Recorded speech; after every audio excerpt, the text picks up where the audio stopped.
Welcome, aspirants, and today let's break down a crucial topic for your GS3 paper, the incredibly complex re-entry and recovery of India's Gaganyaan mission. We're talking about one of the most dangerous phases of any human spaceflight. Okay, let's dive right in. Here's how we're going to tackle this. We'll look at a series of massive challenges and the absolutely brilliant engineering solutions ISRO has come up with. Thinking in this problem-solution way is a fantastic approach for your exam answers, by the way. All right, let's start with the most fundamental problem of all. We're talking about the sheer mind-boggling speed the crew module is traveling at while it's orbiting the Earth. 7,800 meters per second. Think about that. That is so fast you could get from Delhi to Mumbai in less than 3 minutes. It's an almost unimaginable speed to try and slow down. So how in the world do you even begin to hit the brakes on something moving that fast? I mean, hitting the atmosphere at that speed is like running into a brick wall. All that energy has to go somewhere, and if you don't manage it perfectly, the module would just, well, it would vaporize. Now, the first and most important solution is just incredibly clever. ISRO is using the very thing the capsule is returning to as its main brake, our own atmosphere. It's a process called aerobraking. You see, by angling its re-entry just right, the module uses atmospheric drag like a giant planetary-sized braking system. All that friction sheds the vast majority of the speed, and it converts that insane kinetic energy into a superheated plasma shield that glows around the craft. So, here's the key point. Aerobraking does all the heavy lifting.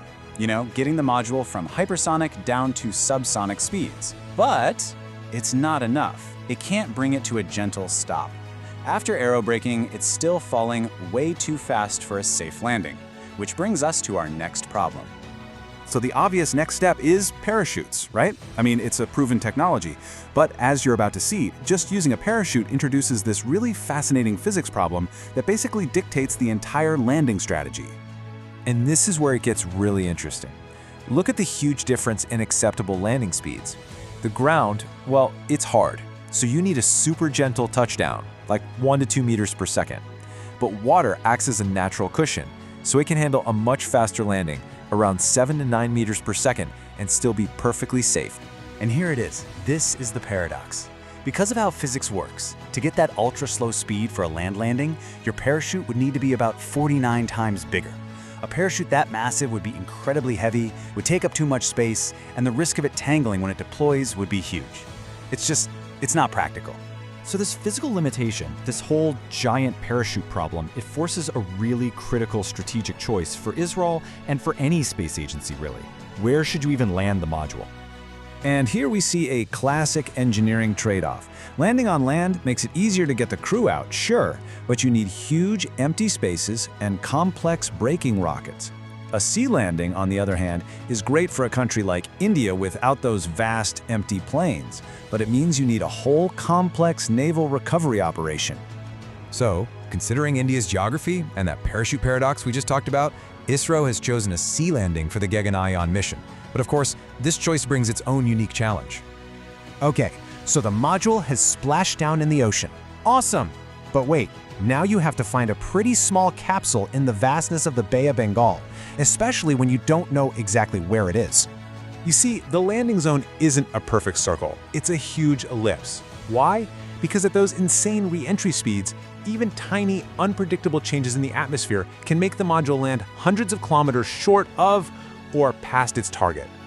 So, to solve this, the module has a whole suite of gear to basically shout, "Hey, I'm over here!" It's broadcasting its GPS location, sending out homing signals, it releases a bright green dye to stay in the water, and it flashes powerful strobe lights. This is a brilliant example of a multi-layered, redundant safety system, making sure it can be found fast no matter the conditions. Right. Once the module is located, the final, meticulously planned recovery sequence kicks off. This is a major naval operation, designed to safely get both the crew and the very valuable spacecraft back home. This entire step-by-step process is drilled over and over again. The moment it hits the water, the parachutes are cut loose so they don't drag the capsule. Flotation bags inflate to keep it upright. Then divers jump in to secure it before it's carefully winched aboard the recovery ship. Only then are the crew finally extracted. And this quote right here highlights a super important point for this topic, the collaborative nature of the mission. This is not just an ISRO show. It's a coordinated national effort involving the Indian Navy and many other key agencies working together. So, look, understanding these technical details isn't just about the Gaganyaan mission itself. It's about India mastering a foundational technology. The ability to safely bring something back from orbit is the gateway to even bigger missions. Think sample return from the Moon or even Mars, and we'll leave you with that thought to consider.